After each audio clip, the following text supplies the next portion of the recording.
my name is Dan, and thank you for tuning in for my book review of Alice Walker's The Color Purple.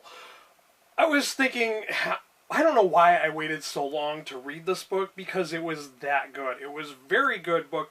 One of the reasons why I think this book is so important, it is written by a black author, and not only a black author, but a woman author.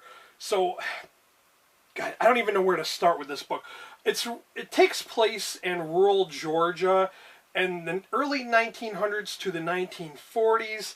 It's written in a way where it's kind of written through letters. The main character, Celie, she writes letters at first to God, and then later she writes letters to her sister, Nettie.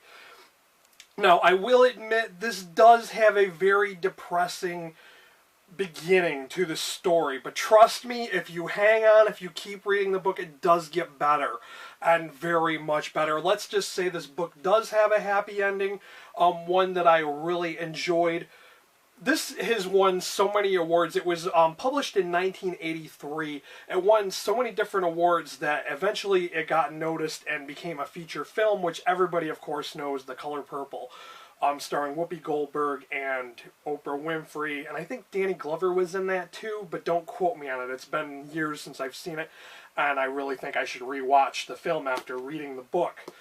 But one of the things I've noticed with this book, when you're reading these letters, you see Celie's perspective on how she's treated. She doesn't really trust men too much because, not to spoil it, I will talk spoilers in a little bit, but not to spoil it, she's, like, raped by her pa.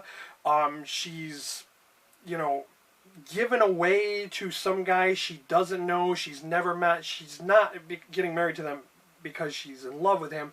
She's getting married to him because her father just basically gave her away to some guy. And this guy's never really referred to any other name but Albert and Mr. with the name missing, which I kind of have a theory about that his name is blanked out because the author's trying to give us, like, the impression that this is a real story, that they're to protect his, you know, his identity, his name is X'd out. And not only that, it's to give Celie the power that, you know, he doesn't have any other name but Mr. because of the way he mistreats her. Now, if I'm going to warn you here of spoilers, before I say anything about spoilers, I'm going to say I did rate this 5 out of 5 stars on Goodreads. Very, very good book. One that I think should be a part of school curriculums. I think that people should, you know, be reading this book. I feel like I'm one of the few people who just had not read this book yet. I was surprised by all the people that have already read this. So now, if you have not read this book and you don't want to hear any spoilers, now's the time to stop watching and maybe go read this book. One of the things I want to talk about spoiler-wise is I've noticed some people found the language kind of hard to deal with. Like, they just, you know, they couldn't get a hang of it because the way it is written, Celie is from rural Georgia, and one of the things that it's spoilery, her father makes the choice to pull her from school and to let her sister Nettie keep going to school. And when you're reading the letters, you see this difference in the way they you know, how they, like, say things in their letters. Like Celie, in one character she works with, she opens a shop and she has this lady helping her stitch pants, and the lady tells her she sounds like a hick.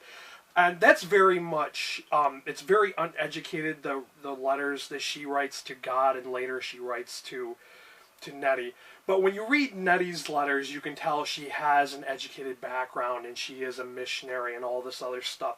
So you can tell that she, not only is she very intelligent, but she has an education to back her. One more thing I want to mention when it comes to, like, with Celie's relationship with men is when she stops writing the letters to God, she's talking to Shug Avery, and she's kind of talking about how she interprets God being this old white man, and how she feels like he really doesn't give a damn about people on Earth.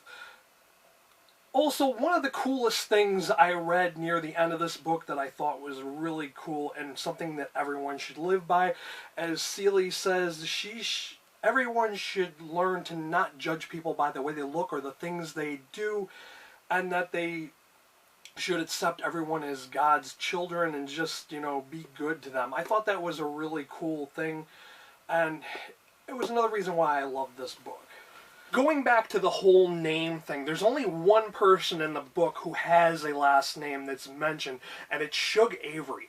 Now, you really get the impression, like, Shug Avery is so important in this story, and she's so important just because, like, Seeley kind of, like, she has an awakening, I guess. Like, she kind of has sexual feelings for Shug, and, you know, Shug Avery kind of treats Seeley like shit in the beginning of the book, because Albert,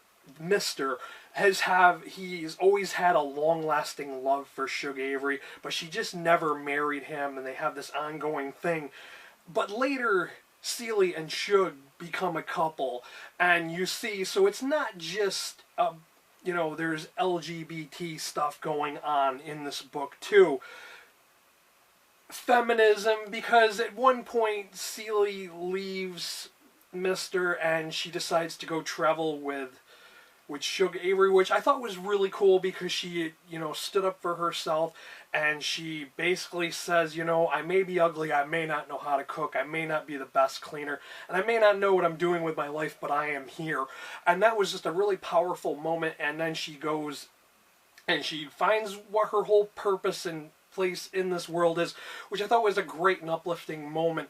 That was another reason why I really enjoyed this. And we also learn about her children that she had from her pa. I'm going to say that in quotations. This is spoilers, so you've already read it, you know what I'm talking about.